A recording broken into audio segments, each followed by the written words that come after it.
Assalamualaikum warahmatullahi wabarakatuh. Perkenalkan, nama saya M. Adib Alfarisi dengan NIM C1B023068. Di sini saya akan memaparkan PPT tentang emosi dan suasana hati. Sebelum melanjutkan kepada presentasi, saya ingin berterima kasih kepada Ibu Dr. Sri Rosita SEMM selaku dosen dari mata kuliah Manajemen SDM Lanjutan dan Perilaku Organisasi.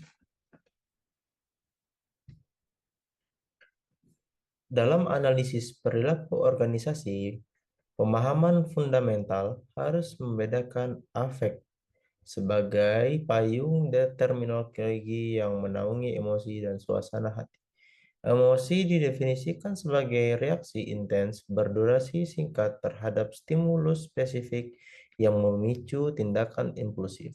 Sedangkan suasana hati atau mood merupakan perasaan kognitif berdurasi panjang tanpa pemicu jelas yang cenderung mendistorsi persepsi evaluasi kinerja jangka panjang.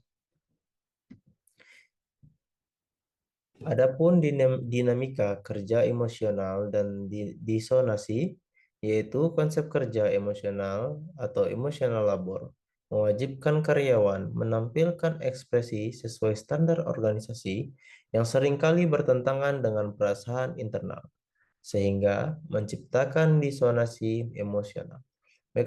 Mekanisme penanganan melalui surface acting atau memalsukan ekspresi terbukti berkorelasi kuat dengan kelelahan fisiologis atau burnout. Menjadikan deep acting modifikasi modifikasi perasaan internal sebagai pendekatan karyawan yang lebih adaptif dan sehat bagi stabilitas mental karyawan. Adapun teori peristiwa afektif atau AET dalam lingkungan kerja. Teori peristiwa afektif mempostulasikan bahwa kepuasan kerja bukanlah variabel statis, melainkan akumulasi fluktuatif dari reaksi emosional terhadap peristiwa harian, baik gangguan hashless maupun hal positif uplift, yang didemonstrasi oleh disposisi kepribadian.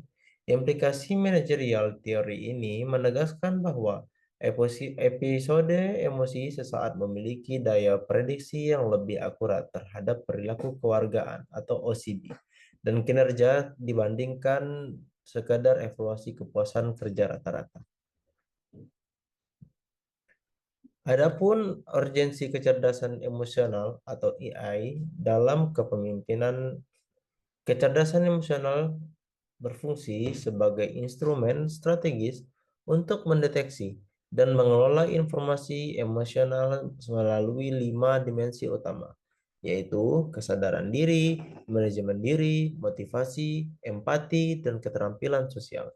Dalam konteks manajerial, L menjadikan prediktor performa vital karena mungkinkah pemimpin menggunakan mekanisme penularan emosional atau emotional contagion untuk menginspirasi tim serta menavigasi konflik interpersonal yang kompleks secara efektif. Adapun implikasi praktif yaitu kreativitas dan perilaku menyimpang.